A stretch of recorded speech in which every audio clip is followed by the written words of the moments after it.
या कुछ लोग नौकरी में आ गए तो कुछ थोड़ी बहुत दौलत हमारे पास आ गई, लोग पढ़ने लगे, स्कूल जाने लगे लोग। एक ज़माना तक मारवाड़ी कॉलेज लोग देखा सुना था, देखा नहीं था, कॉलेज नहीं था हमारे पास, लोग स्कूल में नहीं जाते थे, तो उनको एक मौका मिला था हमारे खिलाफ जो प्रोपेगेंडा करने का। लेकिन अल्हम्दुलिल्लाह आपकी सियासी ताकत की वजह से आज ये हिम्मत एक इंसान नहीं कर सकता कि आपके खिलाफ दीवार में वो लिख दे। आपकी सियासी ताकत की वजह से जब इससे पहले टीटू बैडवाल ने आपसे कहा कि बांग्लादेशी हैं, तो यहाँ के बीजेपी का अध्यक्ष जिला अध्यक्ष को ये बयान देना पड़ा कि ये बांग्लादेशी शेरशाहबादी बांग्लादेशी नहीं है बल्कि यहाँ के मूल निवासी है। ये बीजेपी के अध्यक्ष को बयान देना पड़ा, ये आपकी सियासी ताकत की बुनियाद पर। तो ये जो संगठन है, ये संगठन इसी तरह का काम करता है, या तंजीम इस तरह का काम करती है, लेकिन इसमें आपका दामे दरमे कदम सुखने ताउन और मदद की जरूरत है। जब जब आपको बुलाया जाए आपको इस संगठन में जिस तरह का प्रोग्राम आपको आना चाहिए, इसी संगठन को मजबूत करने के लिए इससे पहले भी इंतखाब हुआ था। ब्लॉक लेवल पे एक सदर होता है, एक सेक्रेटरी होता है, एक खाजिन होता है, और उसको एक 19 या 18 मेंबरान होते हैं, 21 रुकनी कमेटी होती है। तो इसी तरह का जो है जमहूरियत एक तरह से हुकूमत है, जब बंदे को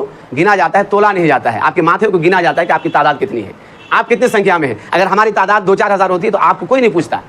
लेकिन आज हमारी तादाद अल्हम्दुलिल्लाह सरकारी आंकड़े मुताबिक 3 लाख 13 लाख है, शायद ज़्यादा हो। हम लोग उस पर भी काम कर रहे हैं कि हमारी तादाद कितनी है, और बहुत ईजी और आसान तरीका है। हमारे यहाँ जो फितरे का सिस्टम है, तकसीम फितरे का, उसमें हर गाँव में अगर एक मंडल नहीं तो कम से कम 7 या 2-4 मंडल तो जरूर होंगे, लेकिन सबके पास एक आंकड़ा है कि आपके फैमिली में मुखिया कौन है और उसमें तादाद कितनी है लोगों की। हर मंडल से अगर रिकॉर्ड ले लिया जाए कि भाई आपके जिम्मेदारी में, आपकी सरदारी के अंदर में कितने लोग हैं, तो एक आंकड़ा हमारे पूरे जिले का आ जाएगा कि हमारी तादाद कितनी है। स्त्री और पुरुष या बच्चे का अलग नहीं हो सकता है, लेकिन कम से कम टोटल मुकम्मल तादाद हमारे सामने आ जाएगा। हमने मदरसे का सर्वे हम लोगों ने करवाया कर रहे हैं, जिसमें कितने बच्चे हमारे पढ़ रहे हैं, कितने नहीं पढ़ रहे हैं, कितने हॉस्टल में हैं, उससे भी एक आंकड़ा है कि हमारे बच्चों को इतनी तादाद होने के बावजूद भी बच्चे कितने मदरसे में हैं, स्कूल में कितने हैं, हॉस्टल में कितने हैं। इतना बड़ा गाँव है। अगर मैं एक बात हमेशा कहता हूँ कि हमारी जितनी तादाद है और जिस मुताबिक अल्लाह के रसूल सल्लल्लाहु अलैहि वसल्लम ने 7 साल में नमाज पढ़ने का हुक्म दिया है, 10 साल में न जाए तो मारने का हुक्म दिया है, अगर ये लागू कर दिया जाए तो ये मस्जिदें नहीं, इस तरह की और हजारों मस्जिदों की जरूरत पड़ेगी हमारे बच्चों की, हमारे मुसल्लियन की तादाद के लिए।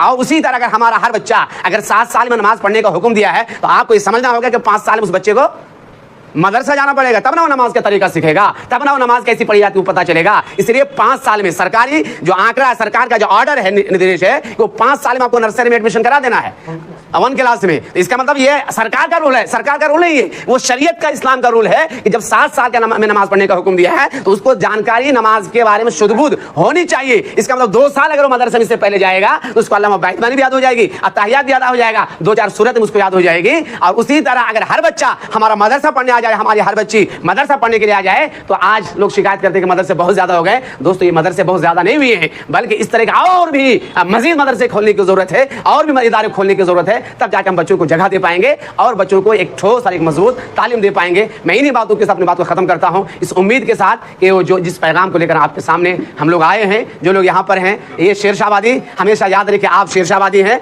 और इससे पहले अभी शहीम भाई ठवापाड़े की मीटिंग हुई थी कि अगर आपको कोई शेरशाहबादी के अलावा कोई दूसरा लक़ब से पुकारता है तो तमाचा एक उसके गाल पे तमाचा रसीद कीजिए। अगर एफआईआर हो जाए तो हो जाने दीजिए, डरिए नहीं। आपकी जो शनाख्त थी शेरशाहबादी से पहले, आपकी शनाख्त एक मेहनत कश कौम के तौर पे थी, आपकी शनाख्त आप हिम्मत और हौसले रखने वाली कौम के तौर पे थी, आपकी एक शनाख्त मेहनत करने वाली कौम के तौर पर थी। या आपकी शनाख्त थी, आप किसी से डरते नहीं। इस एरिया में जो हमारा एरिया आपका एरिया हो, हर अंधेरी रात में डकैती हुआ करती थी। अगर आपके पास हिम्मत और हौसला नहीं होता तो सारे लोग फिर कटियार और मालदार भागकर चले जाते। आपके हौसले और आपकी हिम्मत की वजह से आपके गांव में डाकू घुस नहीं पाया, और आपने मेहनत करके यहाँ के लोगों की जमीन खरीदी, इसलिए आप उनकी नजर में खटकते हैं कि हमारी जमीन को उन्होंने हड़प लिया है।